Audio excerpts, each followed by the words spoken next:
It certainly does hurt to be 138 years old.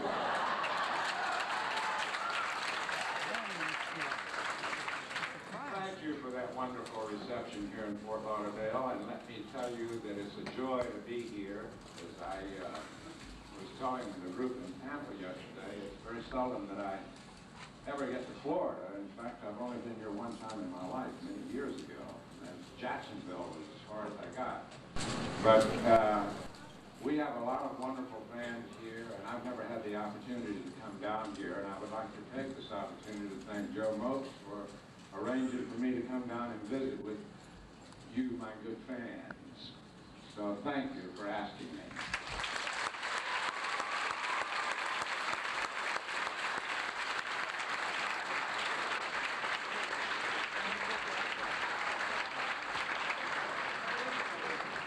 Steve, and your fans from South Florida?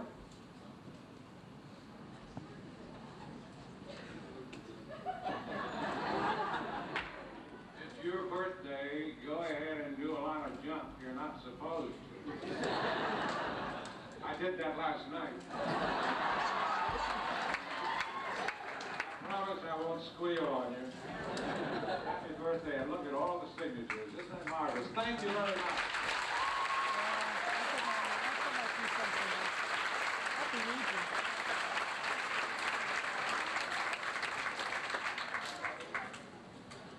You didn't know we were going to stay here and read mail all day. I got this wonderful birthday card because it's delightful, de-lovely, and it's defective. Thanks for visiting Florida. My best to you, Sue Doblaski. Thank you. God bless you.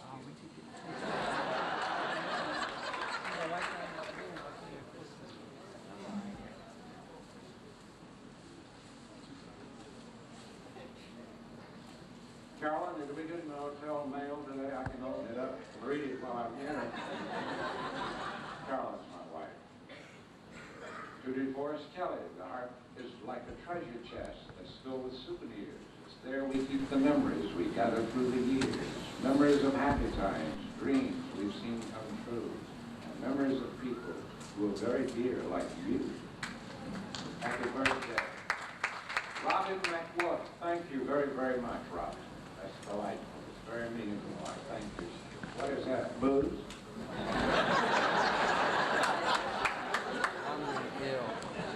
What is it? More vodka? Oh, sorry, I'm Bradley.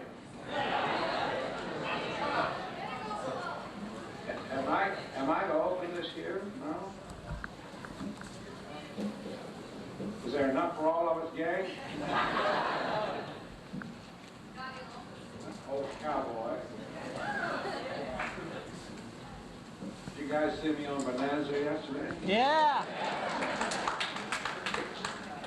I asked a guy, some guy came up to me a while ago and said, I saw you on Bonanza yesterday. And I said, what was I doing? Killing somebody?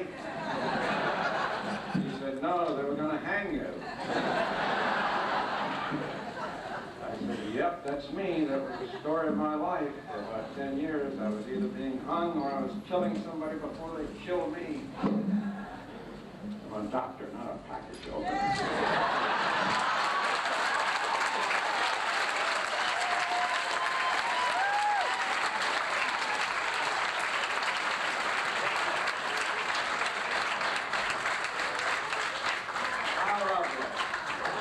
Look at the little doctor with the red nose.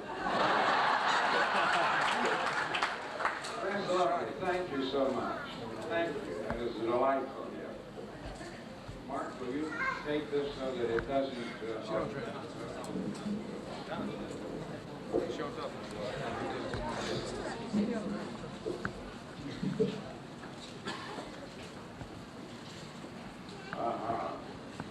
Send in somebody's way? Oh, I'm sorry. Oh my God, there's a spot.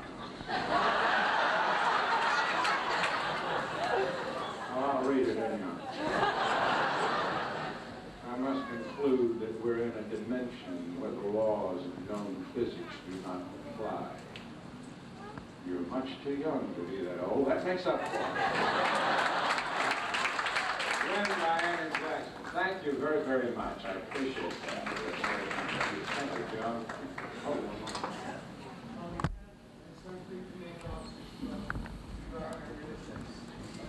Oh, thank you very much. Love your costume. Where did I get my costume? On your way? Well, thank you very much. I consider it a privilege. Thank you. Oh, you know, in mentioning that bonanza,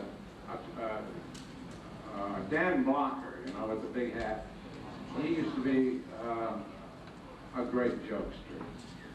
And we were doing a scene in one of the bonanzas that I did. I've forgotten which one. One of them, I killed a bunch of Indians, I know, and they were chasing me all over that. Anyhow, we were on the set, and Dan has this big hat. So we're doing this scene together, and Dan had a little transistor radio, and he stuck it under his hat and had it turned on very low. And we'd go out to do the scene, and the sound boom was right above our head. We'd start to do this scene, and the sound man said, "Cut, cut, cut, we're getting some outside noise." So Dan and I would just step out, we'd come back in, and he said, "Okay, it's all clear, let's go again." So right then, we started it, and the guy said, "Cut, cut, stop cutting that noise." We did that about 8 or 10 times. Finally, Dan just took his hat off, and there was the radio. Yesterday, perhaps some of you have heard this poem before, but I don't get to Florida often, and I know that perhaps maybe some of you haven't. I was explaining that I wrote this poem called The Big Bird's Dream in 1977, and I wrote this poem. Of course, the show is folded and in limbo, and it more or less is a story of Gene Roddenberry and his trials and tribulations with trying to sell the series to NBC, and then how we only went for 3 years and they dropped us. And then Star Wars came out, and everybody got excited about Star Wars, and Paramount thought, my God, we've got this property here, Star Trek, let's do something with it. So I wrote this thing. I was really writing it originally for myself, and a couple of people heard it and it amused them somewhat, so I read it first at a convention in Los Angeles, and I called it The Big Bird's Dream, and it's more or less self-explanatory as it goes along. It just tells us, as I told you about. In the meantime, we had all gone our own way. Jimmy Doohan had bought an RV, and he was rolling around the country, you know, just traveling about. And George Takei, Sulu, he had a job on the mayor's staff. He was very heavily involved in city politics for Los Angeles, and he still had that crazy laugh, that ah, ah, ah, ah. You could hear him all over the lot. He killed a lot of takes during Star Trek, too. For God's sakes, get Sulu out of here. We can hear him all the way back here. So he was right around. Michelle was working for NASA. And Leonard was in New York at the time doing a play, Necklace. And so anyhow, I thought maybe, would you like to hear it? I'll read it.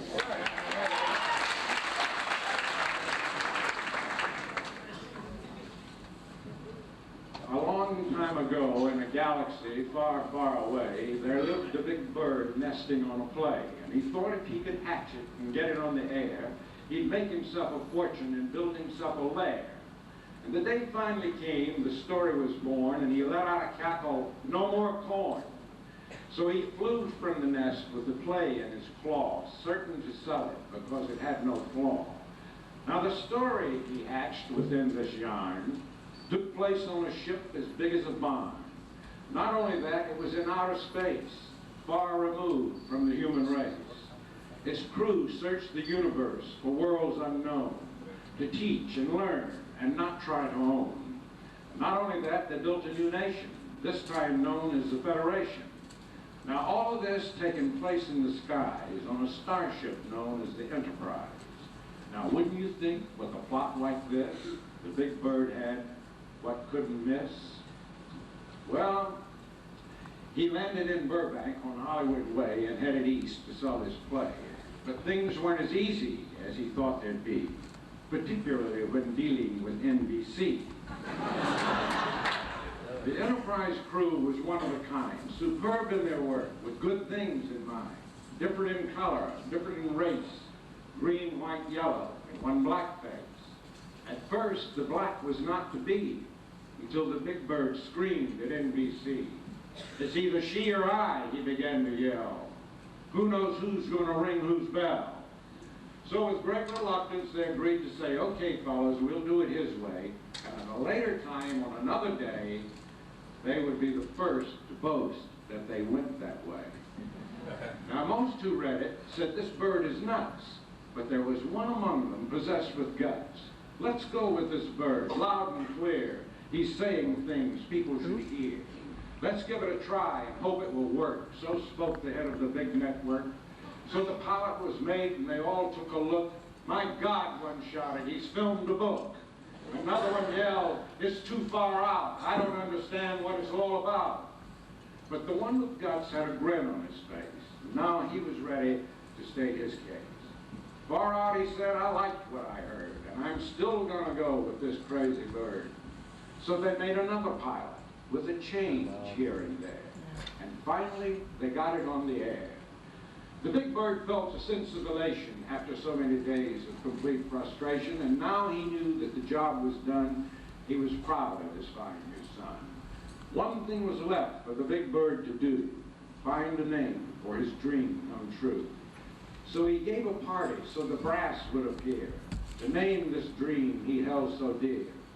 And when the party calmed down and the feeling was mellow, the bird stepped forward to christen this fellow. Lift your glasses, he said out loud.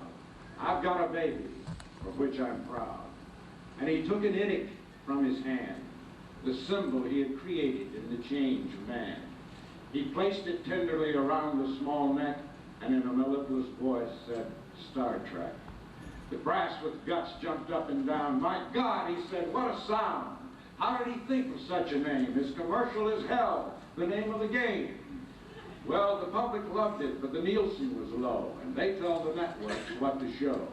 Now, the word was out for all to hear, Star Trek dead after second year. The rest is history, as you surely know, for you, the fans, save the show. The millions of letters you sent to the brass, simply knocked them on their ass.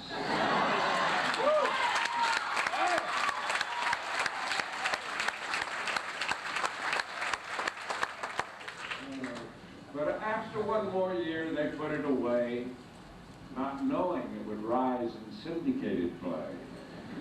Then came conventions and letters and toys, reruns and ratings and lots of noise. And finally, the studio was heard to say, we'll remake Star Trek another way. How will we do it, one of them said. Not as a series, the reruns are not dead. Well, let's do it as a movie, a special, or a play. For heaven's sake, let's do it some way. Precious moments are flying by. The actors are aging and soon may die.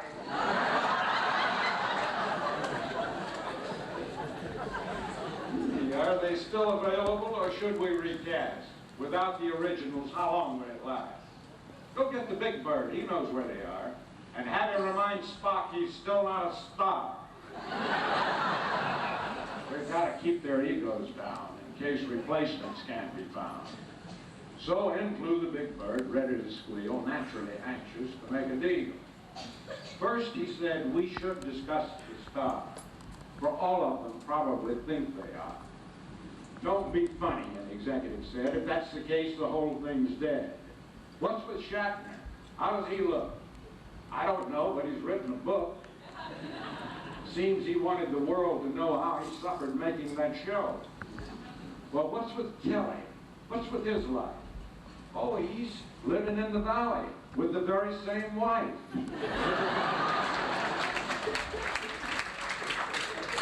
I know one thing that's bugging him. He's sick of that line, he's dead, Jim.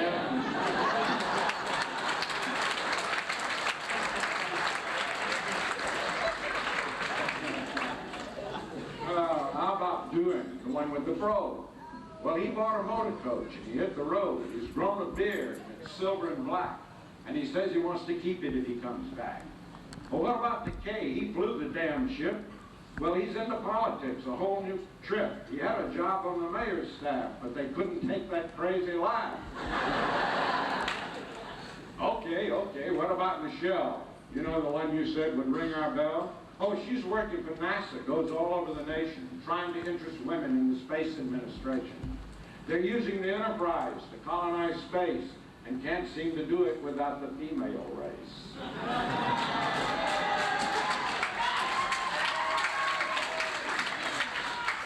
But she says she's had it in communications and wants to come back in public relations. Well, where the hell is King, the young Russian lad?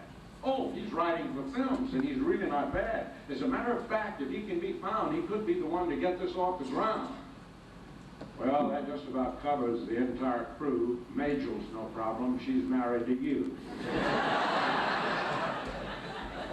Don't you believe it? Not on your life. I don't make deals with my very own wife. And even though she's married to me, she still commands the same high fee. And if this show goes, she'll be back, you can bet. I've never written a script without her yet. And there's one more actor that you've left out that I really think we should talk about. I know it's something you hate to discuss because it's going to create quite a fuss. I'm referring to Nimoy and what he has to say. He's in New York doing a play. And he's portraying a doctor and says it's a joy and he might come back if he could play McCoy.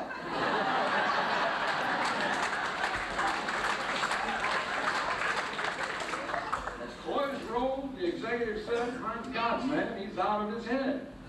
Well, I'm telling you now, that really takes guts. The brass will think we've all gone nuts.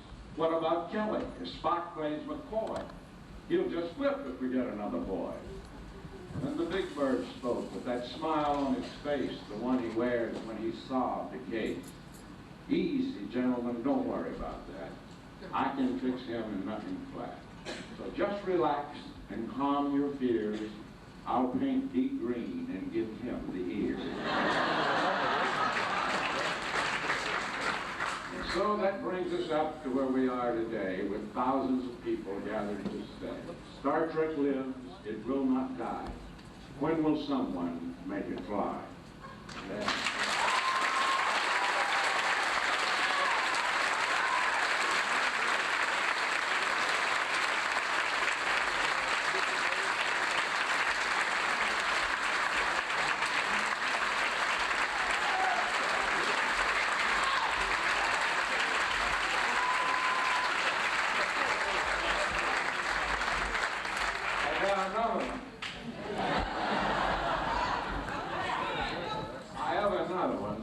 Did not read in Tampa, but I'm going to read it to you if you will. This calls A Dream Goes On, from the Big Bird's Dream. And I wrote this, we had a huge convention in Disneyland on the 20th anniversary of Star Trek. So I wrote this little number about the 20th anniversary, and it more or less follows suit. And I hope you will enjoy this. And then we'll get to some questions.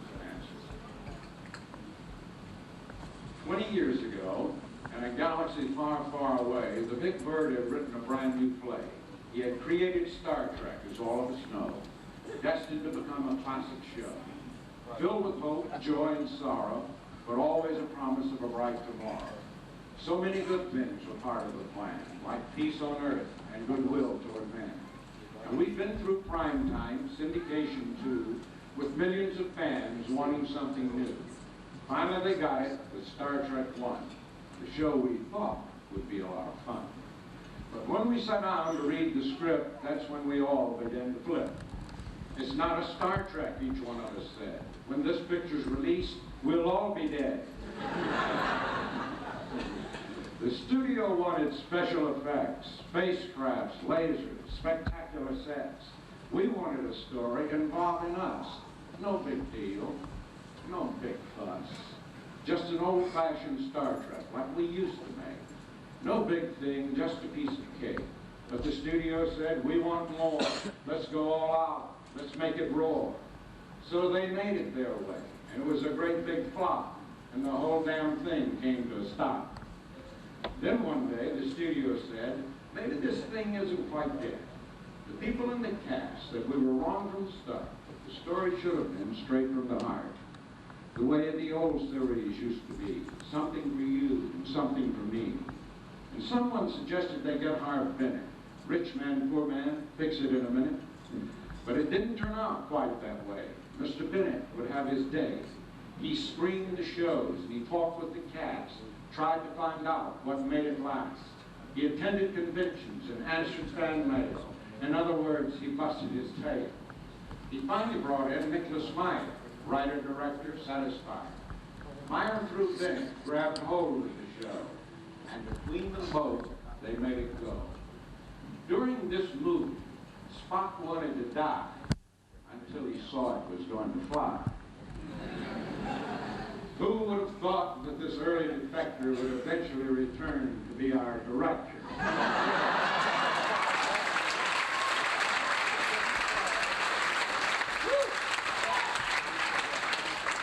But that's the way it turned out to be. My old nemesis directed number 3.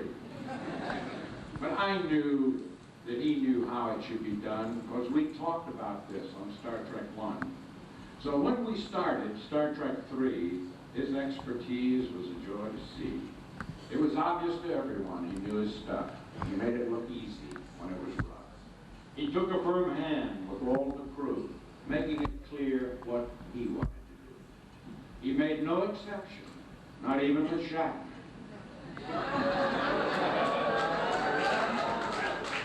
Who sometimes questioned just what he was after.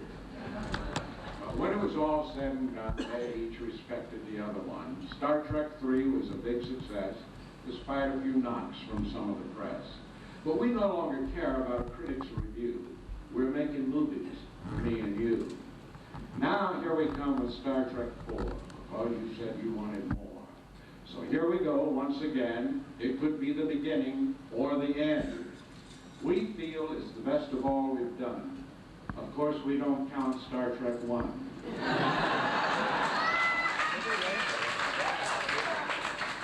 Now that it's over and we've gone our own way, what each will be doing, who's to say? I have an idea where we'll all be.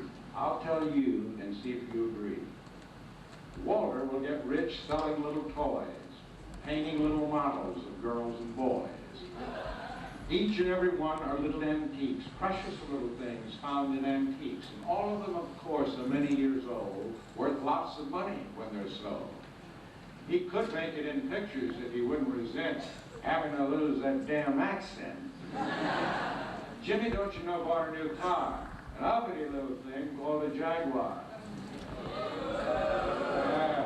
But it was something he had to do, and how nice to see a dream come true. But the old RV he bought on a whim meant much more to Wendy and him. He'll probably replace that old Jaguar with a new RV with a built-in bar.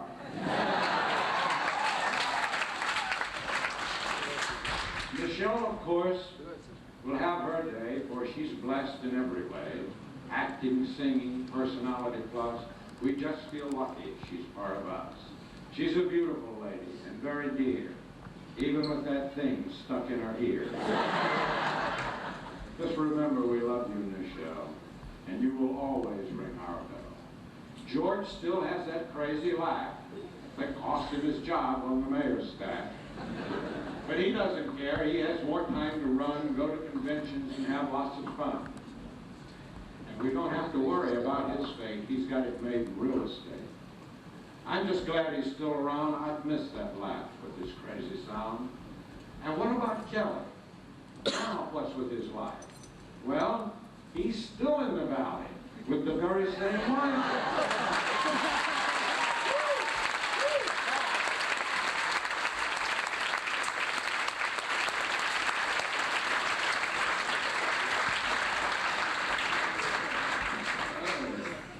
Nothing seems to bother him. Not even that line. He's dead, Jim. Oh, God. Bill I direct Star Trek V, that is, of course, if we're still all alive. He seems to think we need a new cast, one that's young and one that will last. Doesn't think we can jump or run, ride a horse, or handle a gun. He loves adventure, don't you know? So guess the plot of his next show. Bill knows I'm kidding. I admire him very much. He gives Star Trek a very special touch. He's made Captain Kirk an international name, and he's one of the reasons for Star Trek's fame. Leonard will have a whole new career, beginning with this, our 20th year, for he's a wonderful director and actor too, as Star Trek IV will prove to you. Working with him has been a joy, and we've each had fun with Spock and McCoy. Although they've argued from beginning to end, I feel that we have each gained a friend. Don't forget my devoted nurse. Now she's a doctor, for better or worse. I hate to think that she's there as a threat, but her husband's the big bird, don't forget. She knows, of course, that I say this in jest. I really think she's one of the best. It's important I say that, don't you see? If I know what's good for me. And what can I say about my old friend, Gene, the man responsible for the Star Trek scene? Roddenberry has done what few men do. He's created history for me and you. He's fought through the years to keep Star Trek alive, and with the help of the fans, watched it survive. A standing ovation is in order for him, for he wrote my line. He's dead, Jim.